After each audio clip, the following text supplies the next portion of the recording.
Well, hello everyone. Welcome to the City Council of Leander, Texas. The time is 6:08. Today is May 16th, and welcome to a very special day. At this time, we're going to stand for our pledges.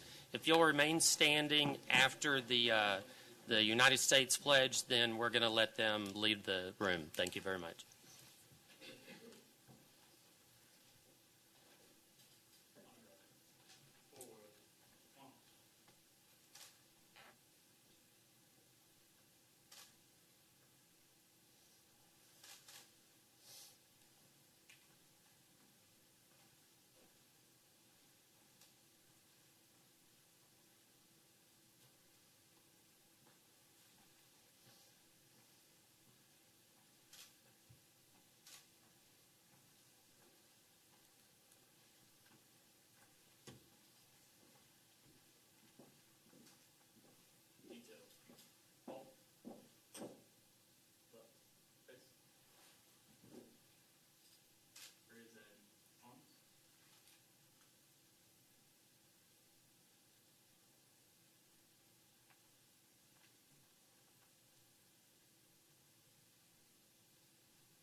To the flag of the United States of America and to the republic for which it stands, one nation, under God, indivisible, with liberty and justice for all.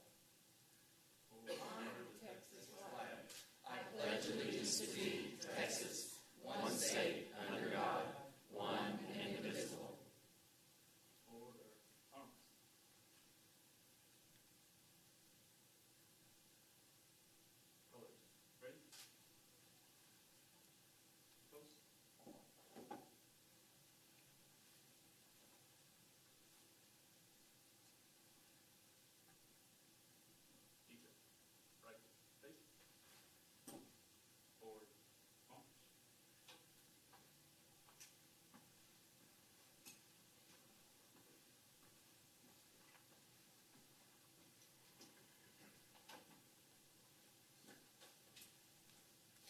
If you'd remain standing, I'm going to ask Pastor Kenneth Campbell, Pastor Emeritus, to please come forward and lead our invocation. Let us pray. Lord and High King of Heaven, Creator and source of all things visible and invisible, through the mouth of your prophet Jeremiah, you have instructed us to work for the peace and prosperity of our city and pray to you on its behalf, for in its peace and well-being we will have peace.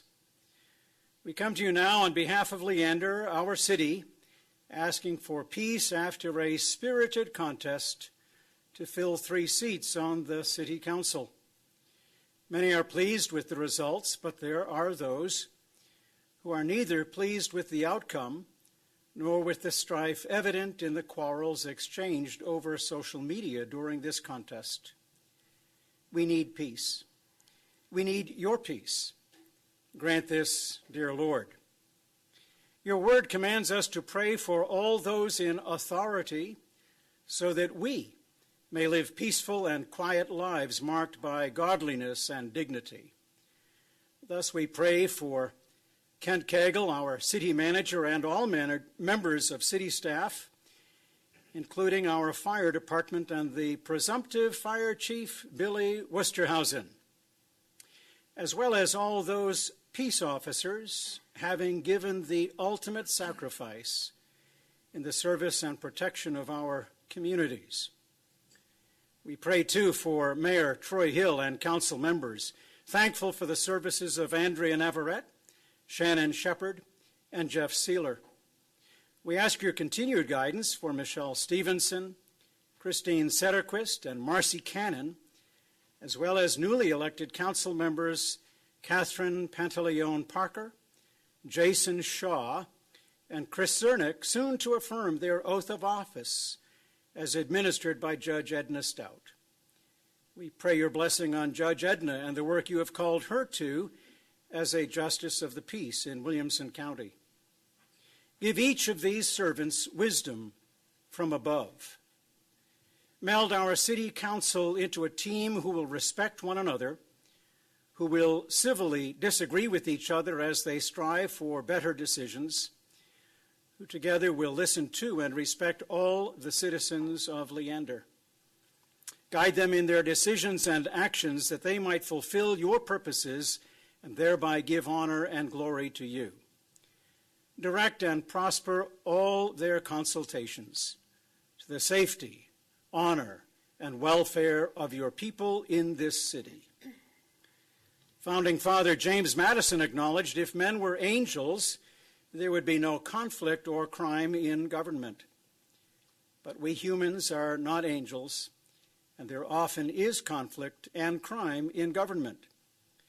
We would pray then, righteous Lord, as we do for all levels of government, that you would expose any darkness or deceit, if ever present, in our city government, including all hidden agendas and subversive activities, any corruption, collusion, bribery, financial mismanagement, and fiscal waste.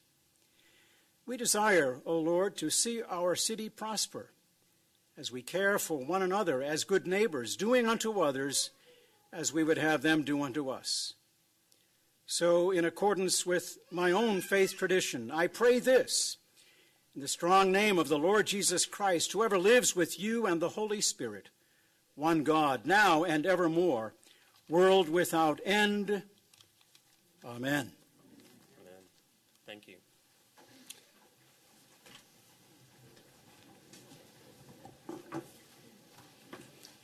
Very well said, Pastor. Thank you. Ms. Crabtree, if you could do our roll, please. Councilmember Andrea Navarrete. Present. Mayor Pro Tem Michelle Stevenson. Here. Councilmember Shannon Shepherd. Here. Councilmember Christine Settelquist. Here. Councilmember Jeff Seiler. Here. Councilmember Marcy Cannon. Here. Mayor Troy Hill. Here. We do have a quorum. We can do business. We're going to move to recognitions, proclamations, and visitors. Today is obviously a very special day for a lot of people. In our country, we're blessed to have a peaceful transition from one government to another. And tonight we celebrate that. This is actually a celebration. What we want to do is we want to recognize people that give up their time for no pay, a lot of hours, a lot of stress, sometimes for little recognition. And we want to recognize the service of those who have served faithfully and thank them for their service. And then we want to welcome another set of people who want to do the same thing, and we want to wish them well. So at this time, I want to recognize some very special people that will be leaving us. The first is Councilmember Navarrete. So for your many years of faithful service, the city is very grateful. If I can get this out. Oh, wow. Goodness. Better than mine last year.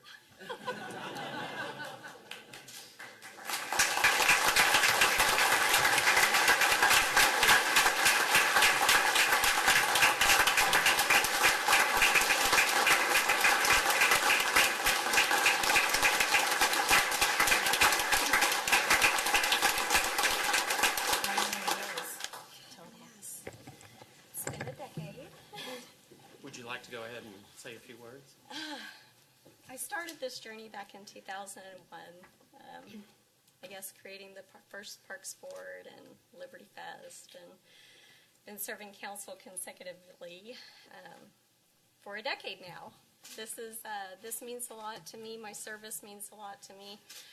I always have enjoyed serving people and just trying to step up wherever I thought there was a need. So it is with dear gratitude that I thank you all for being here tonight, and just always think to God for your decisions and for the best for the city of Leander as a whole. I love this community. I don't ever intend on leaving, so just love you guys, love everyone here in it, and just thank you for your support over the years.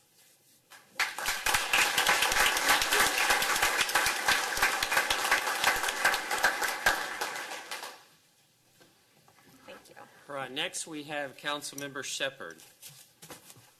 her and I came together at the same time, and it's been quite a journey. So, again, thank you for your service, and our city is very grateful for everything that you've done.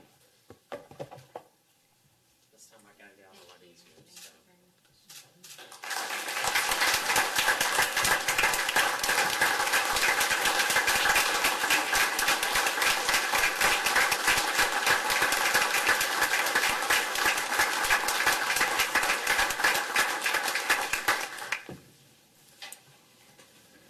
I have a lot of mixed feelings tonight. Part of me is really excited to get some of the stress removed from my plate and to be able to spend more time with my family and doing things that I have neglected to do over the past 4 years. But I'm really sad to say goodbye to this family out here and all the members of our city staff, because we've got some truly remarkable, dedicated, just good people that serve our citizens, and it has been my sincere honor to sit in this seat for 4 years. I know that a lot of the decisions that we have made have not always been popular. Some of them are very popular. Wish there were more of those, but the reality is that for every choice we make, there's a winner and a loser, so to speak, and my heart's desire has just always been to do the right thing for the right reasons, and I hope that you have seen that. And I look forward to serving our community in other ways and pass the torch on to Mr. Shaw and trust that you'll do the very best you can for our city as well. And thank you for the service you're about to commit to.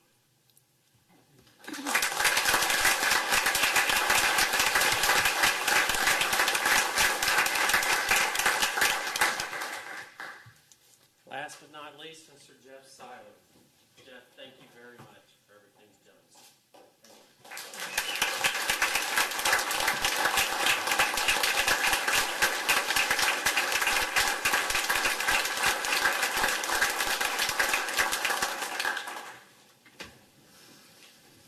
I actually wrote out a few things I want to say. First off, I couldn't do this at all without the grace and love of Jesus, and none of this matters, none of this means anything without him in my life. So, second, I want to thank my wife. She supported me through all of this and loved me unconditionally each and every day. She's taken care of our home, and she's listened to me talk about this for thousands of times over the last 4 years. She truly is my better half, and I'm inspired by her each and every day, and she is my favorite person. I want to thank my two boys, Jaden and Judson. They're the reason I'm up here today. And just they're not here tonight, but thank you for your patience and love each and every day. And I'm proud to be your dad. Thank you to my parents and family members and friends for supporting me and being my cheerleader.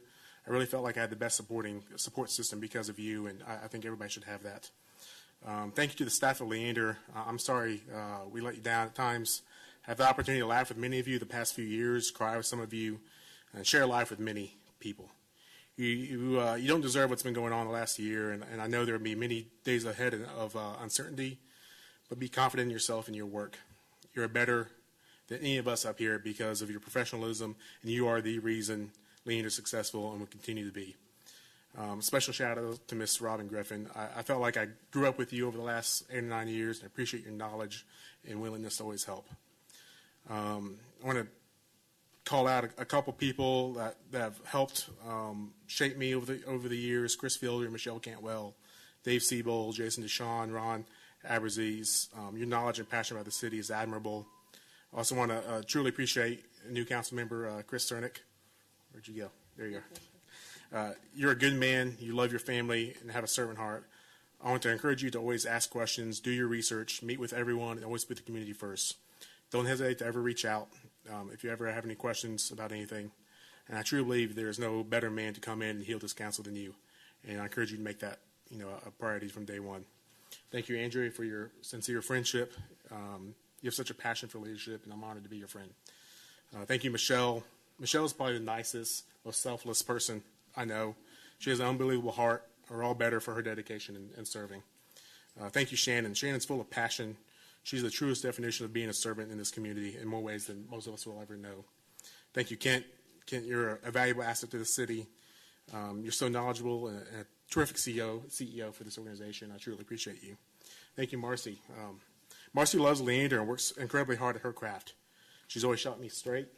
And I really appreciate that about you. Thank you, Christine. You have such conviction and a heart to make a difference. I appreciate your candor and the friendship we have built over the year.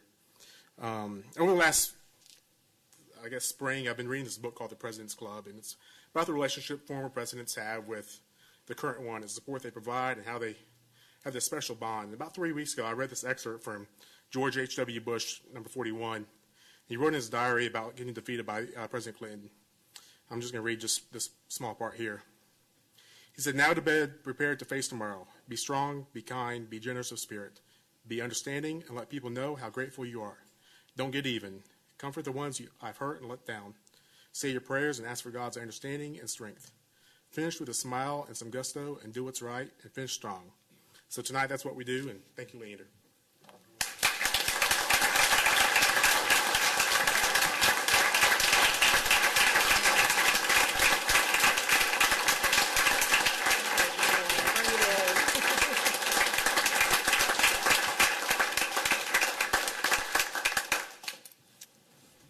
At this time, we're going to have Judge Edna Stout come up and administer the oath of office.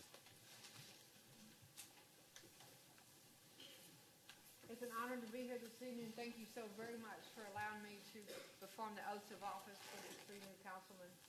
I enjoy so much tonight the freedom that we have to elect our own leaders. It is a freedom that it does not come without a cost. It costs our forefathers their lives, their families, and a lot of blood, sweat, and tears in order for us to have these freedoms. And we need to hold them very dear and close to our hearts. We want to always have the ability to elect those people who are going to lead us. And that comes with diligence. The price of freedom is vigilance, and we need to continue to do that. And they say that politics at the local level is the worst. I should know. My husband was a councilman for many years. And it is true. But that's because you're making decisions that affect your neighbor. And they're not always the one that they would want to make. But you have to remember that they are your neighbor. And whenever these elected officials make decisions, they must always remember to love God first and then love each other second. And if we do that, then we'll have probably the best community ever. And we will be a shining light for others to know. That is already being practiced here. The love in this room and the love that I have experienced in Leander for years is phenomenal. And it's because we do have a love of God and we have a love of each other. And if we will remember that whenever we deal with the different issues that are coming up, the different decisions that are being made, the different policies that are being made, if we'll remember that's your neighbor. That's someone that sometime you may have to rely on. They may have to rely on you. So I've always been told never burn your bridges. You may have a issue with someone, but just remember that they're one of God's children too. And they may not think like you, but they're one of his children too. So thank you for the honor to be able to perform the ceremony this evening. Thank you.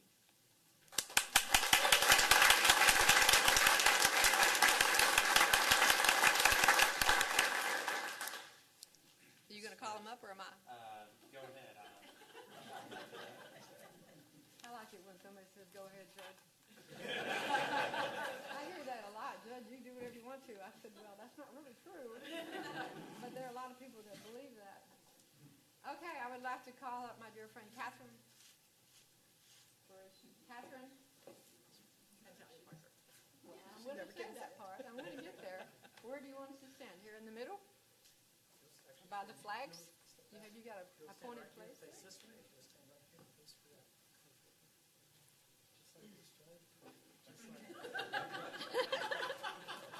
perfect.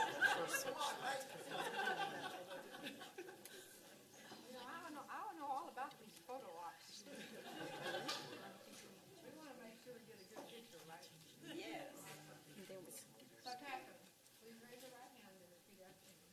You want to have your husband hold the Bible? He says where we're going? Yes, sure. I think you brought one. If you can walk. You brought one? If you can walk? Which one? Mm-hmm. What do you want me to say? Either side.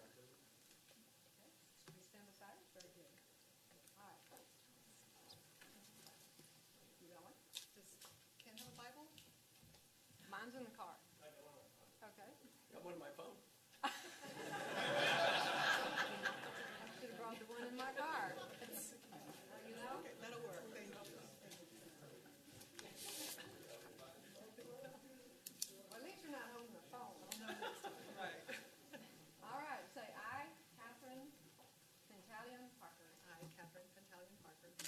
solemnly swear do solemnly swear that I will faithfully execute the duties that I will faithfully execute the duties of Leander City Councilman, Place 1, of Leander City Councilman, Place 1, of the state of Texas, of the state of Texas, and will to the best of my ability and will to the best of my ability preserve, protect, and defend preserve, protect, and defend the Constitution and laws of the United States the Constitution and laws of the United States and of this state. and of this state. So help me God. So help me God.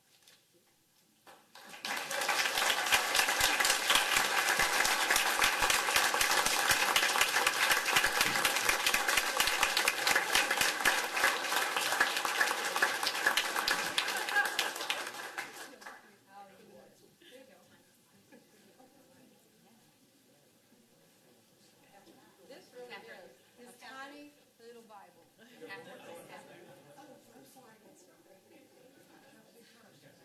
Bless you.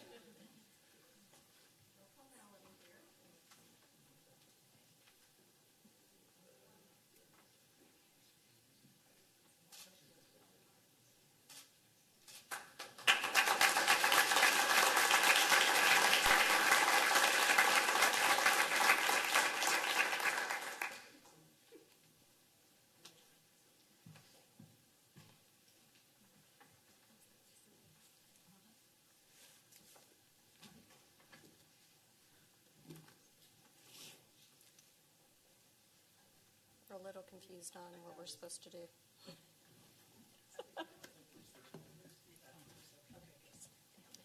All right.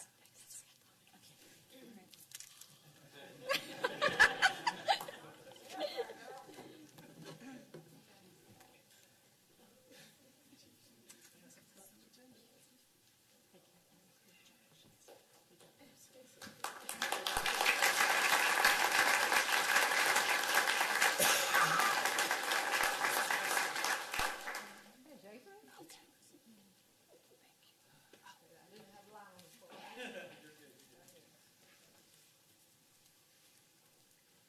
Here's your Bible. Who's going to hold the Bible?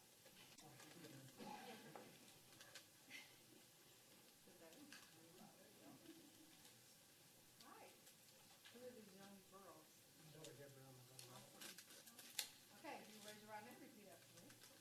I, Jason Shaw, I, Jason Shaw, do solemnly swear do solemnly swear that I will faithfully execute the duties that I will faithfully execute the duties of the office of the office of the Leander, City of Leander, Councilman, Place 3, of Leander, City Councilman, Place 3 of the state of Texas, of the state of Texas, and will, to the best of my ability, and will to the best of my ability preserve, protect, and defend preserve, protect, and defend the Constitution and laws the Constitution and laws of the United States of the United States and of this state. and of this state. So help me God. So help me God. Congratulations.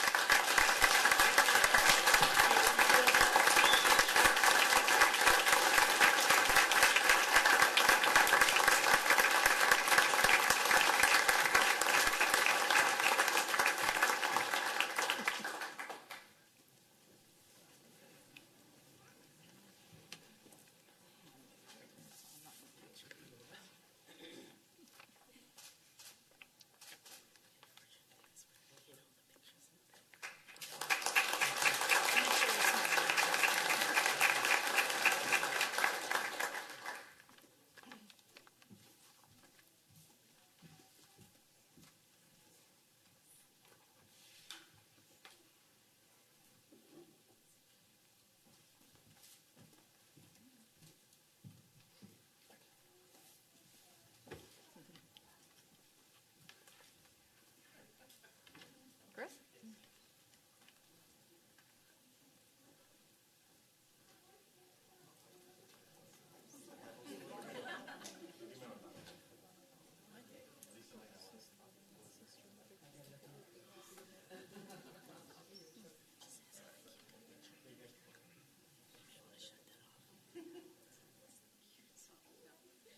Put your hand on the Bible and raise your right hand.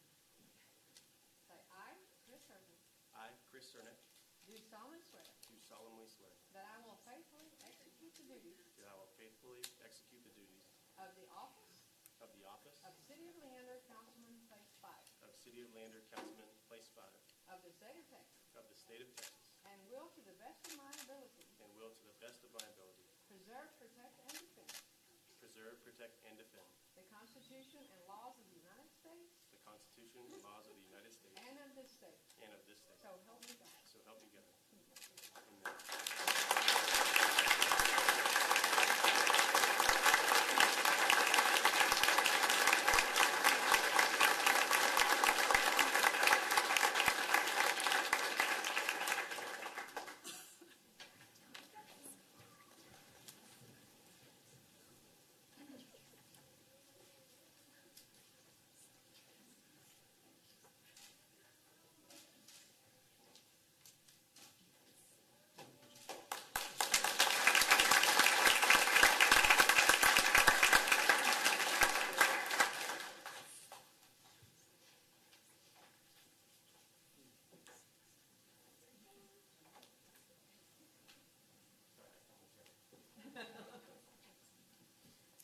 I'm going to make him walk up here before we recess. So.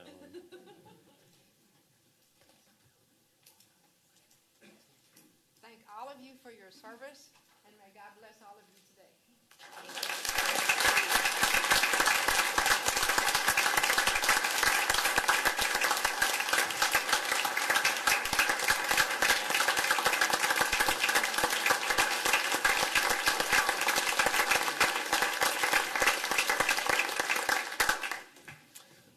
All right, we're going to take a short recess. I believe there are refreshments in the lobby, so just grab a current or future councilman and wish them luck. Thank you very much. All right, we are back in session. It is 6:58, and we're going to move on to recognitions. This is National Police Week, and I'm going to call Chief Minton forward to accept our proclamation, and I'm going to ask Mr. Councilperson Jason Shaw to please read it. Yes. Whereas the Congress and President of the United States have designated the week of May 12th through May 18th as National Police Week 2019, and whereas members of the Leander Police Department play an essential role in safeguarding the rights and freedoms of our community, and whereas our police officers recognize their duties to serve the community by safeguarding life, property, and by protecting them from disorder, the innocent from deception, and the weak against oppression. Now, therefore, I, Troy Hill, call upon all citizens of our community to observe this week as National Police Week in honor of those law enforcement officers who have made the ultimate sacrifice in service to their community. In witness thereof, I have hereunto set my hand on May 16, 2019, and caused the seal of the City of Leander to be affixed. Troy Hill, Mayor. Thank you very much. Well, thank you, President, and all that are here. I want to say thank you for letting us have the opportunity to have our honor guard come in and present the colors for this week. National Police Week pays special recognition to those law enforcement officers who have lost their lives in the line of duty for the safety and protection of others. Since the reading of this proclamation last year, 149 officers have died or been killed in the line of duty while serving their respective communities. 42 of those deaths have been just this year in 2019. With the most recent death in May 11th, 2019, where in Savannah, Georgia, Sergeant Kelvin Ansari, a 10-year veteran with the Savannah Police Department, U.S. Army veteran, a husband and father of 4, was shot and killed while attempting to apprehend a robbery suspect. There is a promise made to every family member when their loved one is killed that their loved ones may be gone, but they're not forgotten, and this proclamation helps us solidify that. So I just want to thank you guys for taking the time to show that and the importance of that, because I know, to me personally, I've had 2 of my family members killed in the line of duty, and one thing I always want to make sure, even from what I do, is that they're always remembered and not forgotten. Some of them were in the 80s, some of them were in the 60s as well. But just reading these proclamations helps those families that have gone through this kind of tragedy to bring their loved ones back in a sense of just remembering who they were. So I just want to thank you all for reading that, and I appreciate y'all's support in that. So thank you very much.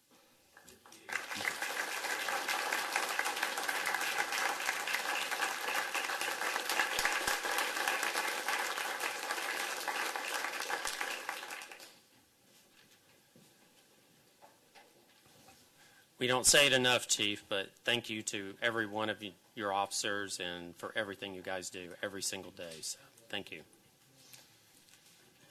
All right, at this time, we're going to move to citizen comments. I do have some people signed up to speak. First, we have John Russell. You'd state your name and address, sir. You have 3 minutes. Yes, John Russell. I am a city councilman from Culpeper, Virginia, and I am here tonight just on business and wanted to drop in and see the swearing in. I just wanted to applaud you. In my 10 years in public service, have never seen a transition like that, ever.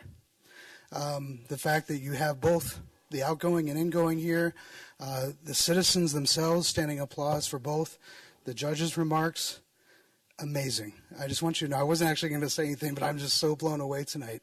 And I just want you to know what you have here is unique. So anyway, thank you.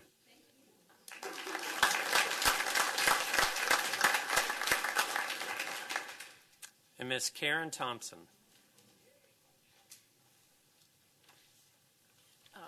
Karen Thompson, 11327 Hero Way West, and chairman of the Leander Historical Preservation Commission. Tonight I have some information that I think y'all are going to have a fun time looking at. You know that our town was actually established in 1882, and on the railroad, when the railroad came through, the town was started in 1882. Here's a picture along 183, and I want you to take special note of the phone booth on the far left side at the Exxon, what's now the, well, now it's the Exxon, no, it's in the inspection station. It wasn't Exxon and then Inco. That's a phone booth, and the other buildings along there. The blue car, I've got to watch my time. The blue car was our police chief, and he was probably waiting to give somebody a ticket. Okay, next. Here is Leander, as it was in 73. The water tower was new. Okay, how do I change it? Do you change it? And in our population in 82, this is 1982, the population was 2,179. Next, this is the first, so the first establishment of the town being incorporated was 1978. Even though the town had been founded in 1882, it was first incorporated in 1978. And this is Judge Chance on the left and Joe Bates, the first mayor, on the right, being sworn in at the courthouse by Judge Chance. And this is the first city council. And on the left is Frank, then you can't see the new mayor. He's out of the way installing his council, taking the oath of office. Frank Bishop, John Gallagher, Leo Howard, Vernon Smith, and Marie McFarland. Marie McFarland was the first woman, and just a sweet, sweet lady. They had a grocery store here. Oh, next one, because I'm losing time here. Oh, was that the last one? Okay. But I think you can tell we have grown a lot since that first city council in 78. And they were just, all of them, they just took their oath of office and hit the road running, and they had no money, nothing to fall back on, but they were able to just do all of the things the town needed. And here today we have come forward, and now we've got a whole new group. Thank you so much. Thank you.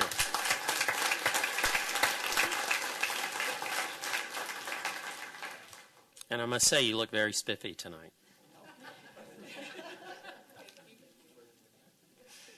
Andrew Maglish.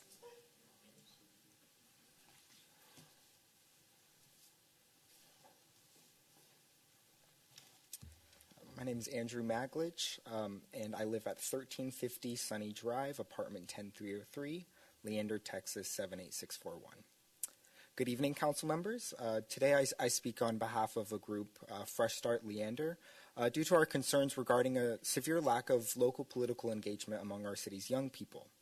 Not only are city elections widely unacknowledged by Leander's residents as a whole, but according to the city secretary's unofficial 2019 election results, only 1,846 voters participated in our most recent election. But they are overwhelmingly decided by older voters. Age is no negative thing, but we believe that young people deserve to be fully informed and involved in local decision-making. Furthermore, in a city growing due to its rising student population, it's unfortunate that young people have no representation on the council themselves. I ask the council to commit to engaging with Leander's youth, including those not yet eligible to vote, in order to increase civic awareness and facilitate youth involvement in the local political process. Many paths to improvement in this area exist, such as the city providing basic youth civics and political participation courses to the public, lowering the age requirement to hold office, or organizing nonpartisan youth voter registration drives. In the status quo, an important block of the city's population has been effectively shut out of the conversation, and therefore many of our young people feel ignored or unimportant to our leaders. I hope the council members before me today are willing to work towards these much-needed changes so that our local government can more accurately represent the will of all of Leander. Thank you for your time.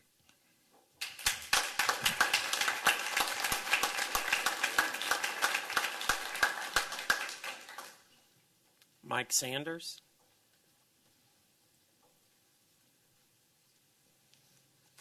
Well, that's a tough one to follow. Look for me afterwards. I'll help you. I'd love to help you. I just want to be one of the, well, first of all, my name is Mike Sanders. I live at 1016 West South Street in Leander. And I want to be one of the first people to stand up here and say, congratulations to Councilwoman Parker, to Councilman Shaw, and to Councilman Zernick. You know, it feels good to be able to say that and to have you folks up here to represent the citizens of the city of Leander. I'd like to say a few words about some of the things that I hope will change in the coming months, and I believe a lot of it is going to change, but one of the things that I hope will change in the coming months is that the changes to our access management policy will become permanent. So just to say a few words about that, up until recently, our council had up until like a month or two ago, our council previous council had enacted an ordinance that prevented private property owners from gaining access to their own property if their property was located on what was defined as an arterial roadway, and if their property had less than 600 feet frontage on that arterial. Then they could not gain access to their own private property.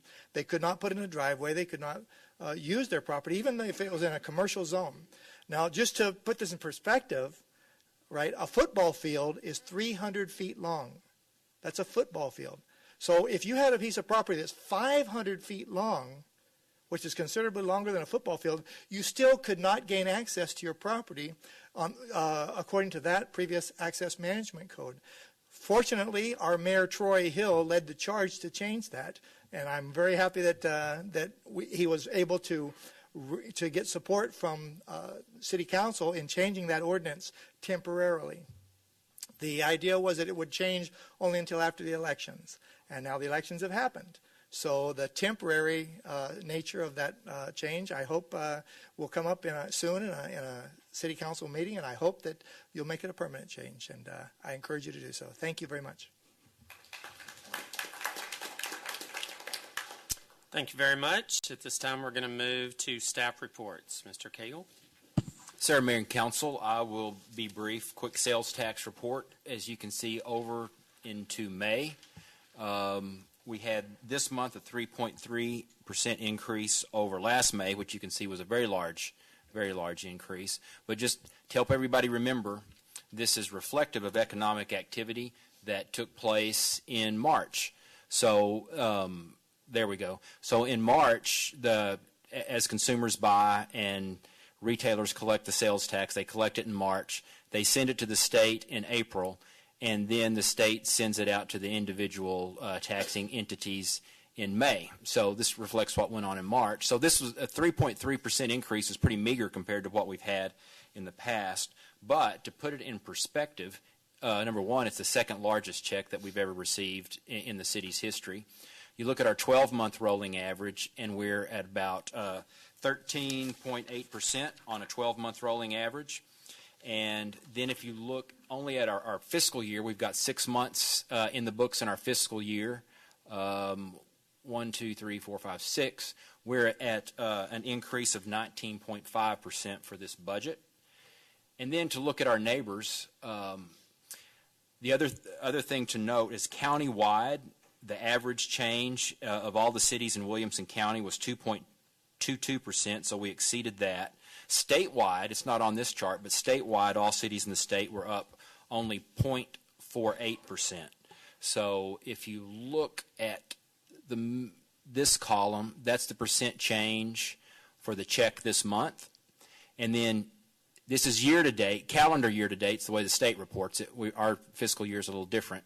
You can look at the percentages on the far right for the calendar year-to-date for January through May, and you can see we're at a healthy 16.85%, well ahead of the county average, well ahead of the state average, which is about 4-something% right now. So I'd be happy to answer any questions. Thank you, sir. Appreciate it. And there is no finance report, right? You're correct. Okay, so we'll move on to Pat Womack.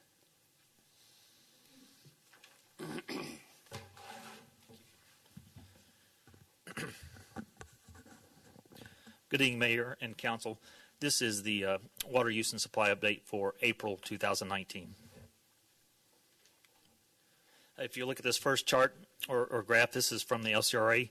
The date of the forecast is May 1st, 2019, and this yellow line here represents that date. If you look to the left, you'll see a year's worth of historical data of combined storage for both Lakes Travis and Buchanan. Over here on the far left, where the blue line begins, combined storage a year ago at the beginning of May 2018 was 1.68 million acre feet, or what is considered 84% full, and full is 2.01 million acre feet. And you'll see that throughout the summer of 2018, a gradual decline, and then in August and September, a gradual increase, and then the drastic increase in October 2019. That went up to 2.48 million acre feet. And then since then, they released water, and it's remained essentially full until till today, or the beginning of May, right here. And that at that point, or the beginning of May, combined storage was 1.962 million acre feet, or what is considered 97% full. 6 months of projection to the right of the yellow line shows projections under 4 different scenarios, I guess. Wet conditions to extreme dry conditions, and you can see the combined storage remains high, anywhere from 1.96 to even under extreme dry conditions, 1.5 million acre feet. April's inflows were 97,638 acre feet, which is about 95.5% of the historical flows. So historically, the flows are back to normal, but the previous 2 months, they were both below normal. And if you, just for perspective, this here, the inflows were 997% of the historical average. I think that was the highest inflows in any October. This next chart are the City of Leander numbers. This is the Leander's water use for April 2019 compared to April 2018. You'll see the April 2019 numbers, or daily numbers, the variations here. We actually had 2 peak days last month of 8.3 million gallons. Those were on the 3rd and the 11th. I believe they're a Wednesday and a Thursday, typical residential watering days. And then the red line represents April 2018. And you'll see that peak day, mid-April of last year, 8.49 million gallons. Further down, over here to the right, you'll actually see we used less water this April compared to April a year ago. Even though we've grown, we're constantly building and growing, but with the wet weather, I think that's the key factor. peak days, mentioned those, and then you see the historical data down here of the peak days from 2008 to 2019. That 8.30 will surely change between now and August.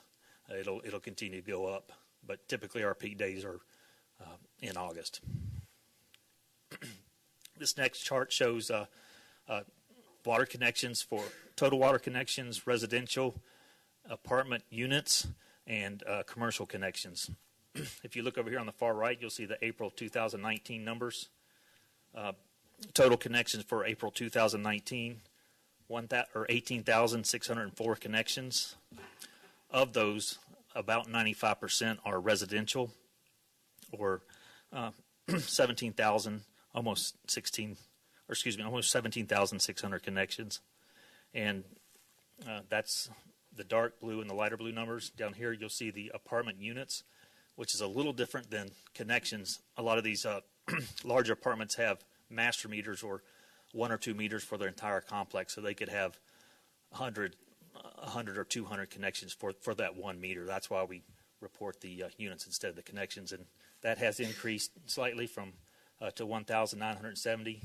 If you look at the previous April, 1,000, almost to 500 more units, give or take. This next slide, our 12-month rolling averages for our 2 water plants. Those are the solid lines. The lighter blue is for the BCRUA water treatment plant, and the darker blue for Sandy Creek. And then the 2 combined is the orange line. And you can see how it's steadily increased throughout the years. There's been some variation between the 2 plants. Sandy Creek has increased, and BCRUA has temporarily decreased. They have shut down. They shut down December 1st and did completed some projects, but they are now back into operation as of yesterday. We are taking water from the BCRUA plant currently, so it's good to have that plant back in producing water as we head into the peak production days of summer. I'll be happy to answer any questions on these rolling averages or the connections or the water supply slides. Thank you, sir. Thank you. Appreciate it. All right, Council, we're going to move to our consent agenda. This is an action item.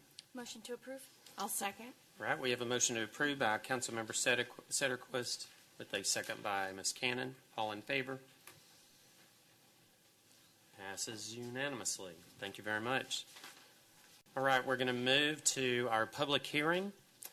This is an action item. Number 11, conduct a public hearing regarding Ordinance Case 19-OR-003 to amend the composite zoning ordinance to remove the minimum driveway width standards, Williams and Travis Counties, Texas. Ms. Griffin.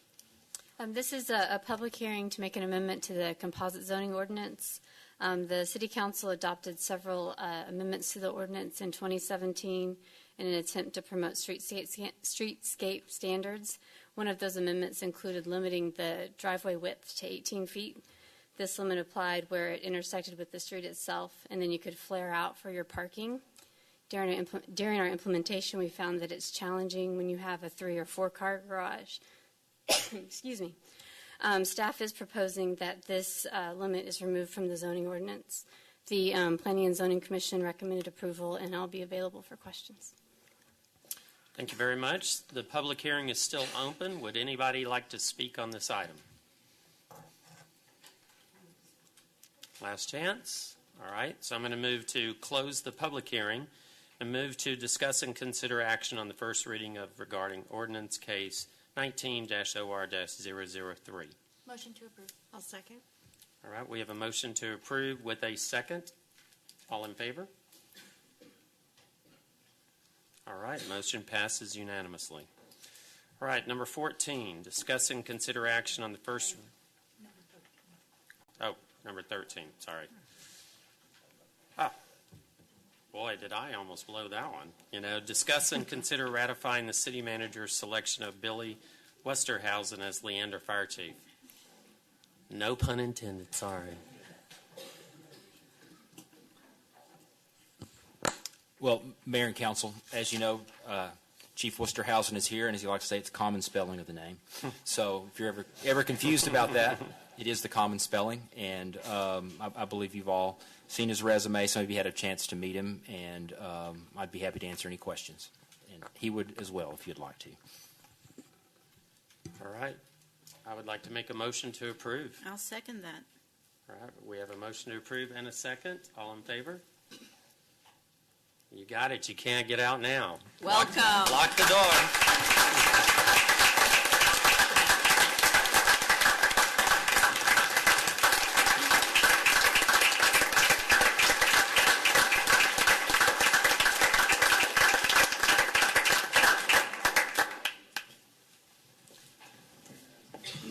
Bob? Well, you have to say a few words now, I hate to tell you.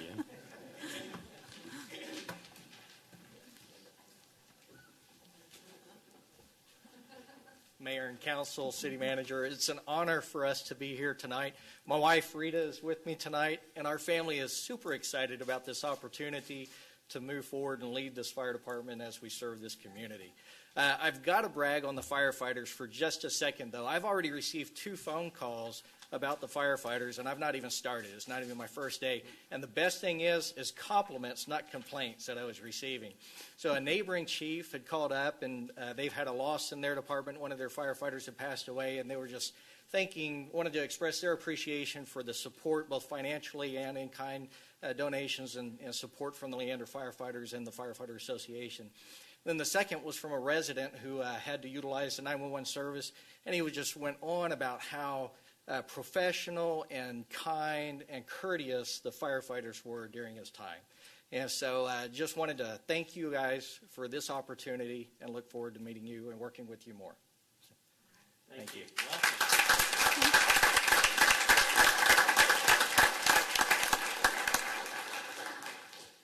Bob, you don't have to come to the meetings anymore. We do have to really thank Chief Kerr for everything he's done, for stepping in. So,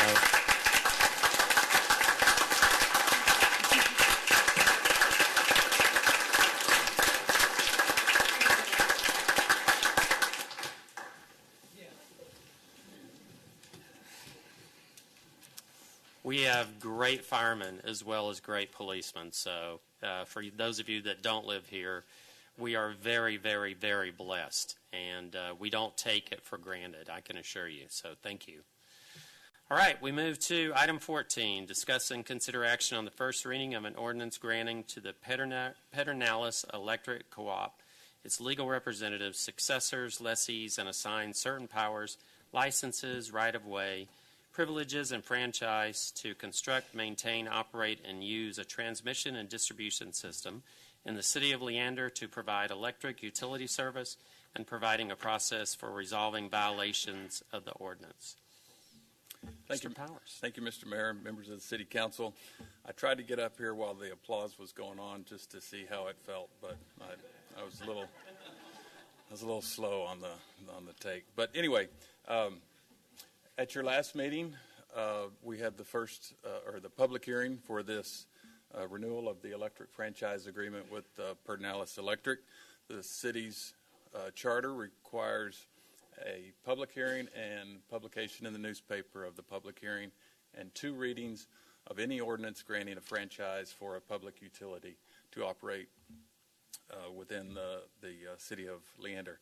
This ordinance will supersede the existing ordinance, which was adopted in 1998 and expired last year in 2008. It was a 20-year ordinance at that time, 1.5 pages. So we've upgraded that significantly in this renewal. We've been in conversation and negotiations with staff at the PEC to get to this point. We feel like we're in a good place. Tonight is the first reading of the ordinance, and then assuming you pass it favorably tonight, it would go to a second reading in June 6th for adoption, and then PEC would move forward with their regulatory process to implement the rates or the fee surcharge later this summer. A couple of highlights in the change. The franchise fee is changes from currently 2% of gross revenues from PEC's electric revenue to 4%. That puts us in line with our neighboring communities and more typical throughout the state. It is a shortened term. It's not 20 years. It's a 7-year term plus 2 5-year renewals. So as things change, we have an opportunity to sit down with PEC in 7 years and renegotiate any terms at that point. So as I mentioned, this grants them the legal authority to be in the public right-of-way, but in their facilities, they do have to comply with several of the city ordinances when they do that. But we recommend approval. All right. Any questions? This is an action item. I have a couple of questions. One of the concerns is the requirement that taxpayers would have to pay for the relocation of those PEC lines if they were to go. It specifically says the TOD. Is it only in the TOD that taxpayers would have to pay for a relocation if there's a widening of the road? Yes, ma'am, and it's only in certain areas of the TOD, so it's not a blanket requirement. But if the right-of-way is limited within a certain high-density area, and they are not able to obtain a separate public utility easement, which is their preference throughout the city, and their only alternative is to locate within the restricted right-of-way in the denser environment. So in those instances, those locations, if the city were to require them to relocate, then we would pay. So the city's in control of that decision, but yes, there are some cases where the city would pay for those relocation costs. And does this agreement address our ordinance requiring these lines be buried? It does speak to that. New distribution facilities are required to go underground per city ordinance. Now, PEC typically is not in the development business, so there's someone else, the developers putting in the subdivisions, they're paying for those costs, and so they are required to put it underground. The ordinance does allow PEC to maintain their existing facilities. So if they have overhead facilities and they need to maintain them, replace a pole, whatever maintenance they have to do, then they essentially can stay above ground. Maintain but not add additional lines or expand the network above ground? It's my understanding that new facilities and expansion, but I'd like to ask Paige to really dive into that one. I may ask the city engineer to tag in on some of the technical answer to this, but there are specific exceptions carved out to the undergrounding requirement, and those were discussed in depth with PEC, understanding what their needs and issues are. And so the specific items that are carved out from the undergrounding requirement are that if there's certain distribution facilities related to substations have to be above ground. Reliability and redundancy improvements, which I'm going to ask the city engineer to speak to that. Riser poles that transition overhead lines to underground facilities, that's a technical requirement that's required. And then system upgrades for existing facilities.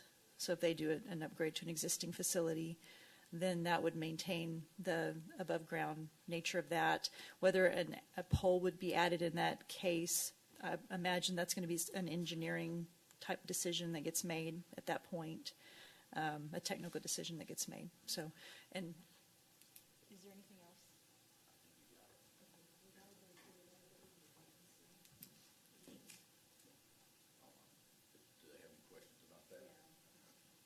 Any questions about the reliability and redundancy?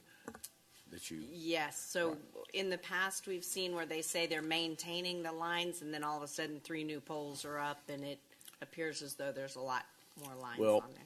typically, any existing above-ground string of poles, we have allowed them to add an additional pole. Some cases, they need to add a riser pole to establish a new service. Riser pole brings the overhead power underground to go to the new facility or the new development. In other cases, they, as PEC pumps electrons, and we pump water molecules through our water lines, they often have to add additional capacity, just as we often have to add additional water lines to parallel previously built water lines due to the fact that we've grown so much.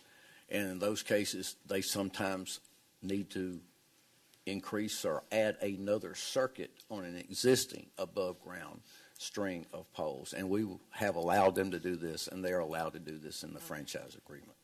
Okay, thank you. Yes, ma'am. Council, this is an action item. I'm sorry, one more question. This is for you. As a co-op, when we're going to increase this from 2 to 4%, is the rate increases that PEC, their annual rate increases or whatever, are they the same for all their users across the co-op spreading across cities, or does this increase go directly towards an increase in just Leander's bills? This franchise fee is specific to within the city limits of Leander. Sure. So whatever a customer's bill for electric consumption for that month, 2% is added to that bill by PEC. Other jurisdictions, whatever that fee is, if it's 4%, they add 4% in another jurisdiction. Okay. If it's another formula, they add that. So. Okay, that makes sense. And our neighbors are all at 4%, and we've been at 2% for a long time. Most of our neighbors, the city of Cedar Park also has a 1999 or 2000 ordinance, and they are in the process to renew. They are based on a rate per kilowatt hour, but it gets real close to 2%. So I know they are watching what we do because I've had those conversations. Okay, thank you so much. Thank you. I'd like to make a motion to approve.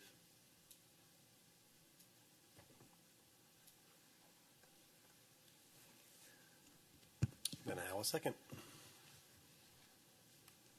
All right, we have a motion and a second to approve. Any more discussion? All in favor? Thank you. All opposed? And it begins. Welcome to the 6 to 1 club. All right, motion passes 6 to 1. All right, we move to item 15, discuss and consider selecting dates and times for City Council to score and interview respondents to the Comprehensive Plan Update Consultant Services Request for Qualifications, to determine award of solicitation, and authorizing the City Manager to negotiate a contract with the selected respondent and present for City Council approval. Ms. Simonton. Good evening, Mr. Mayor. Council, thank you. I'm bringing this item back to you this evening for scheduling. Solicitation 19019 for your Comprehensive Plan Update Consulting Services was issued in March.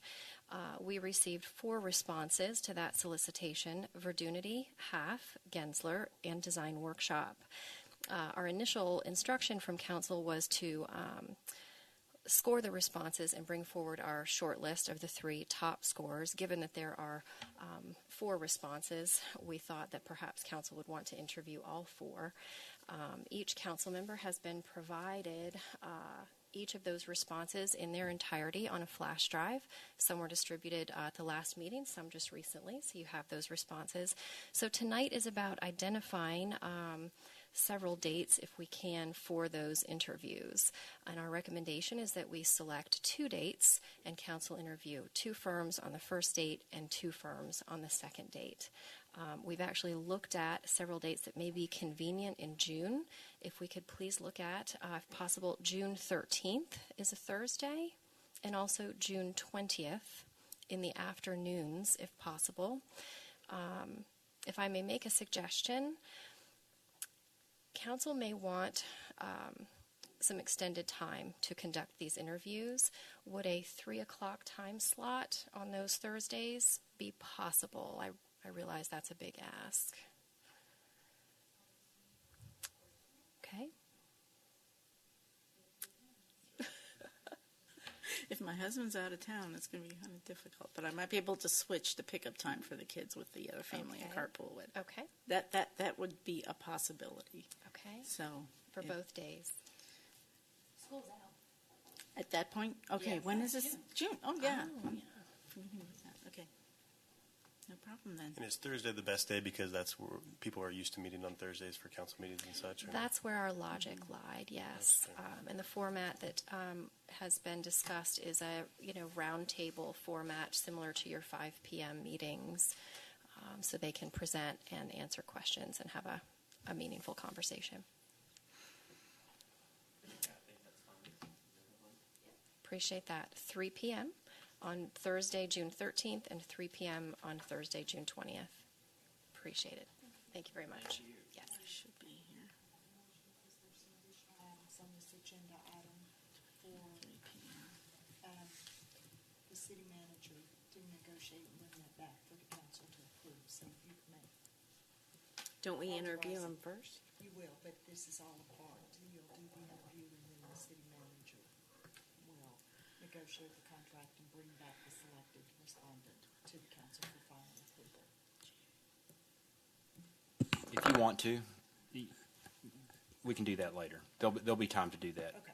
Once you've chosen someone, it's up to you.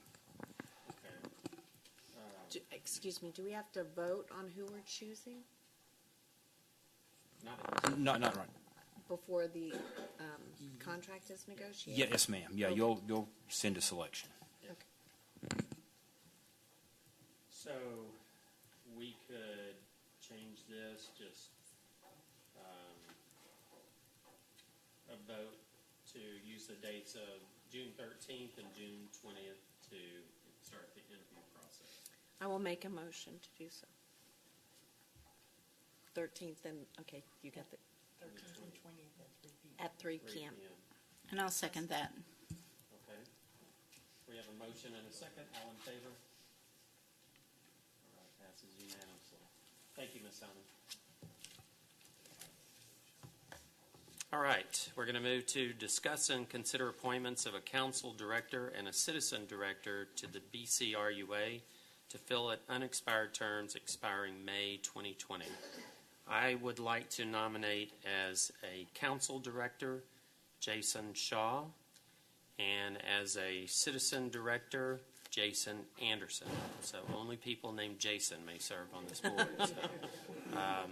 So, I would be honored to have Jason, and Jason's got a lot of experience in this field, so he can bring knowledge that is not currently on the board, I believe. So we'd be honored to have you. I will second. All right, we have a first and second. All in favor? You can vote for yourself. It's not a good sign if you don't. You know something we don't? All right, motion passes unanimously. All right, thank you, Jason. Appreciate it. So we should expect lower water rates probably. When should we get those, Jason? Thank you. All right, we're going to move to number 17, discuss and consider selection of Mayor Pro Tem for 2019-2020. This has been a tough thing, just because we have a lot of qualified people.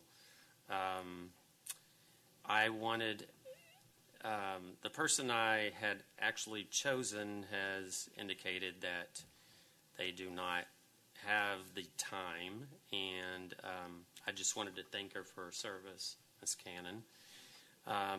So at this time, I'm going to nominate Chris Cernick as our Mayor Pro Tem.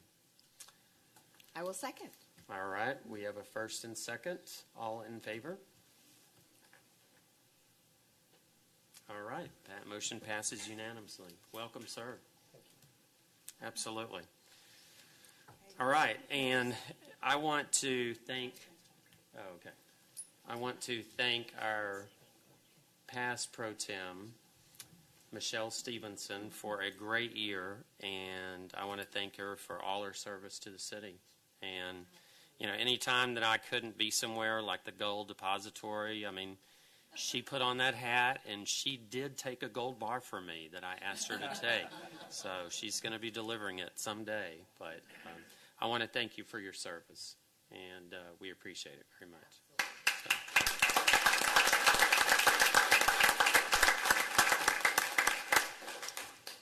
Okay. And I have a plaque that I was going to keep, but now I have to give it to her. Yeah. It's gold. All right. Thank you very much, Michelle. Appreciate it.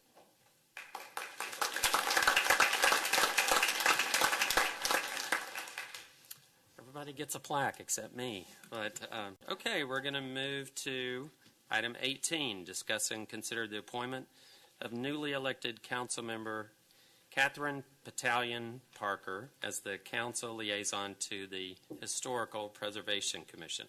Motion to approve. Second. All right, we have a motion to approve with a second. Ms. Parker, is this something that you want to do, or did I twist your arm? Hysterically. The Hysterical Commission, is that what you're saying? Okay, we have a first and second. All in favor? Thank you, I appreciate it. All right. Man, this is just going too fast. I mean, somebody's got to do something. What am I going to do till 1 o'clock? Sleep? Okay, we're going to discuss and consider setting June 22nd. Actually, I think we've already changed this. And we're going to look at some dates in July for a summer retreat. The location is yet to be determined. What are the dates in July we had?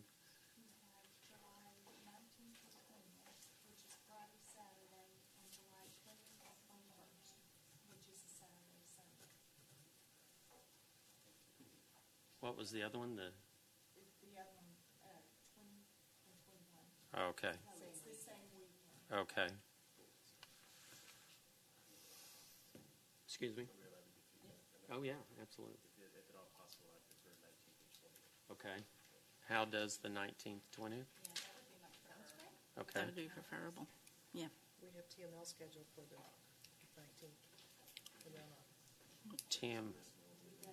Oh, you have a...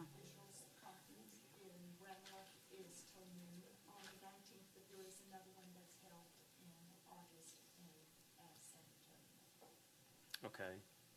You know what I'm going to say. So we can start at 1 or 2? Well, depending on where it is. No, depending on where the retreat is. Is it just a one-day thing? Is it a one-day thing? Because the TML thing, it's only one day? Because usually the second day they'll cut it off. What time at do you the think end. we would start on a And it would Friday? be in the afternoon. I mean, at like 3? Is that too? It might be, and then at the noon. Yeah. Yeah, Mayor, I think we may have gotten some wires crossed here. Our consultant that was going to be there, I think he's saying he's out of town. Okay.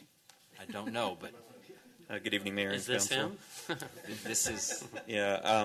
Yes, we had been holding as recently as yesterday the June 22nd. The 20. I believe it was the. Let me get into June. Yes, we had the 21st and 22nd. Of June. Of June. Of June. Yes. Currently, I am scheduled to be in Los Angeles on the 19th.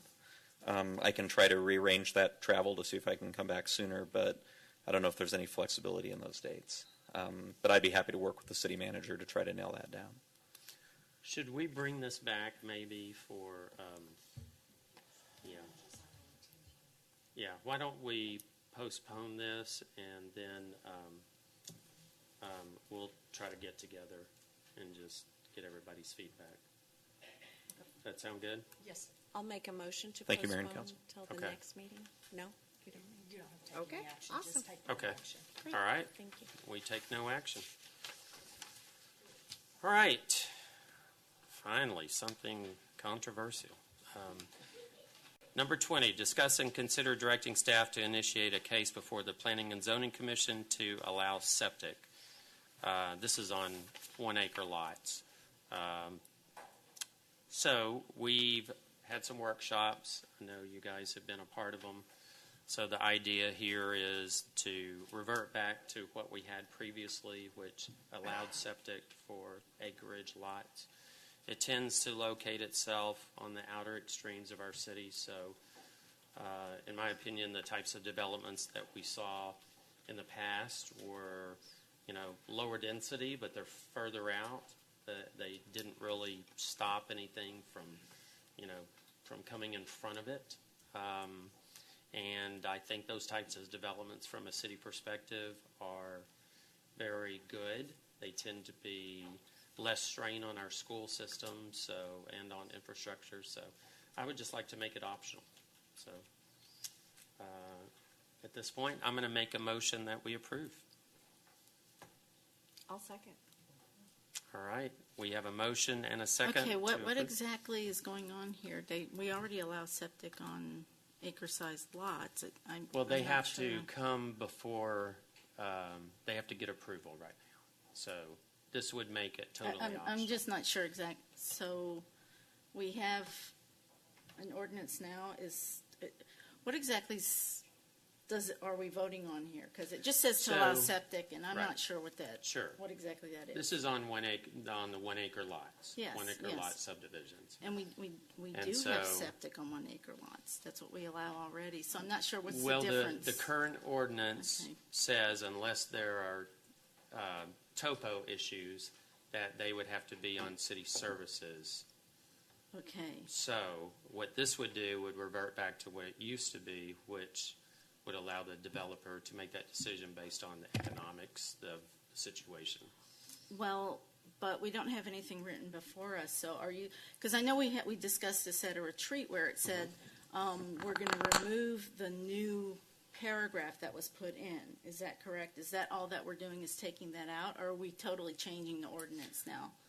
I'm asking to revert back to what it was before we changed it, which was that we inserted, I believe, the topographical challenges into it.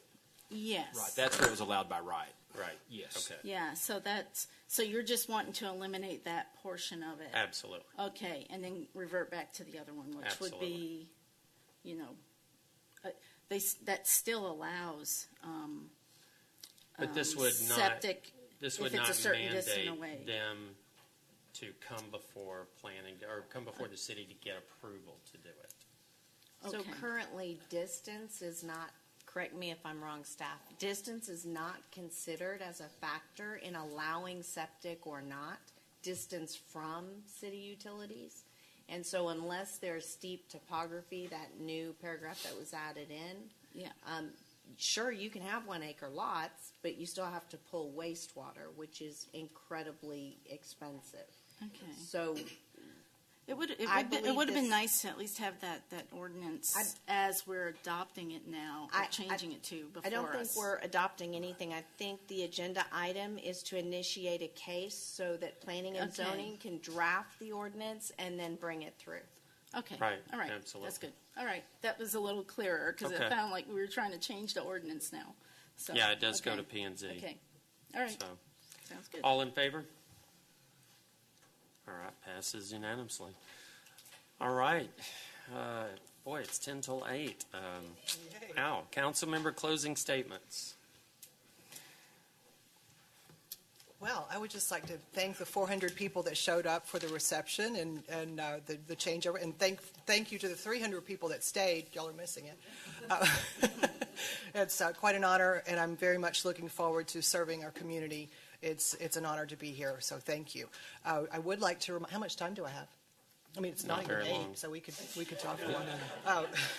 I do want to remind everyone that Old Town Fest is this Saturday, rain or shine, and currently there is a 70% chance of sunshine, clouds, lightning, and rain.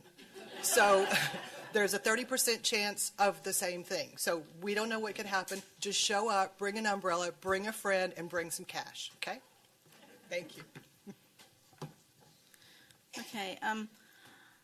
I was last week. I read an article online, and it's from Rodney K. Smith, and it was the title was "What Dolly Madison Can Teach Us About Civility in American Politics." And so I don't know. Maybe I forgot my history from way back then, learning about Dolly Madison, but it was a little bit of a revelation. It was also, I think, a very timely article for me to read this week, because she was one that went forth, and when there was problems and people who weren't getting along, and political parties, she would have these parties at her house, and she would invite these opposing sides over and get them to get along. She was a very gracious hostess, and even when she was attacked herself or somebody was attacked, she was kind and gracious back. And so the author, Rodney K. Smith, termed her the mother of American civility, and that was the term that he gave her. And this is one statement that he said. He said, "Dolly responded by inviting attackers to her legendary gatherings, turning enemies slowly into friends. It was exceedingly difficult for anyone to respond to Dolly's grace with anger. It was exceedingly difficult for anyone to respond to Dolly's, I put it on there twice, but that's good to say, to Dolly's grace with anger." And I was thinking about how we can rise above anything, any ugliness that goes on, any ugliness that comes at us. And I was thinking of Proverbs 51, where it says, "A soft answer turneth away wrath, but grievous words stir up anger." And I would encourage everyone, and especially in our community, I love our community and I love Leander, to be the one that steps forward, to be the one to apologize, to be the big one, to not strike back, to be kind to one another. I would encourage everyone to be that way, no matter what comes at you. And I think that soft answer will turneth away wrath, and we won't see any more continuation of it. And pass it on to you. Thanks. So I know my mom and dad are watching from Myrtle Beach, and I got some military buddies and everything. Yeah, right. And so I'm for sure, mom and dad, there was a point in my life they would have never have guessed this. This is such a, they wouldn't have thought it. It's such an honor just to serve Leander. And I'll just caveat, we don't have to agree to get along. We don't have to agree to love each other. So there's a better way, and I think Leander's going to show this whole area that there's a better way. All right, I just want to thank all the outgoing servants, because that's what this lovely job is, all of their time and effort that they've given the city to make us great, and welcome the new ones.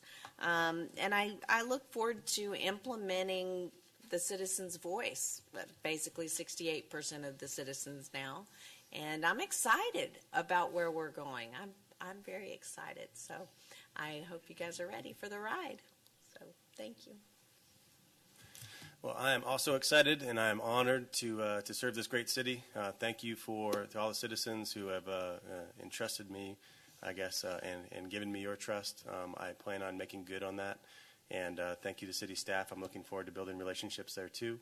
I think you'll find that I'm fair. I want the truth, and that's really it. So, I mean, I'm going to be a pretty simple guy, but I'm very easy to work with, and I intend to prove that to you. So thank you for the opportunity, and thank you that I think we're going to be out of here before 8 o'clock. So, yeah.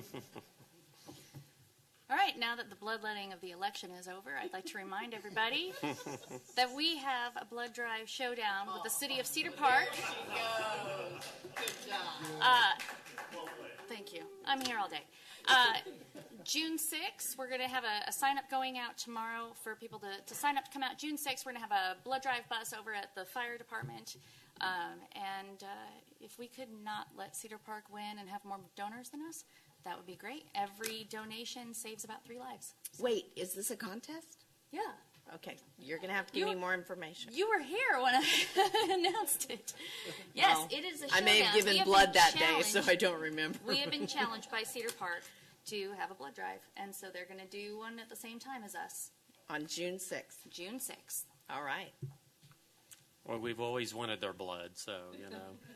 Now, I'd like to read just a little bit. This is talking about priorities. So, you know, I thought to close tonight's meeting, I wanted to make everyone aware of several agenda items that you'll be seeing in the very near future. I challenge each of you, myself, to create strong vision for our city in the first 100 days of this council. These include the following 7 items. Schedule and attend a comprehensive meeting with Cap Metro to discuss future possibilities, solutions, and opportunities. 2, passage of the new rules for strengthened open records retention and management. Review opportunities to create efficiencies by bringing positions in-house or by contracting others. Review and modernize the process for board and commission appointments. Bring the process of a fiscally responsible balanced budget for fiscal year 2020. Review and strengthen commercial and multifamily standards. Review and adjust Old Town incentive program. We have a lot of work ahead of us. I'm very excited to get started with each of you guys and all of our residents on a bold and positive agenda to improve the quality of life for all of Leander. Thank you very much. We appreciate it. Thank you for coming. Can I get a motion to adjourn? All right. Thank you. The time is 7:58.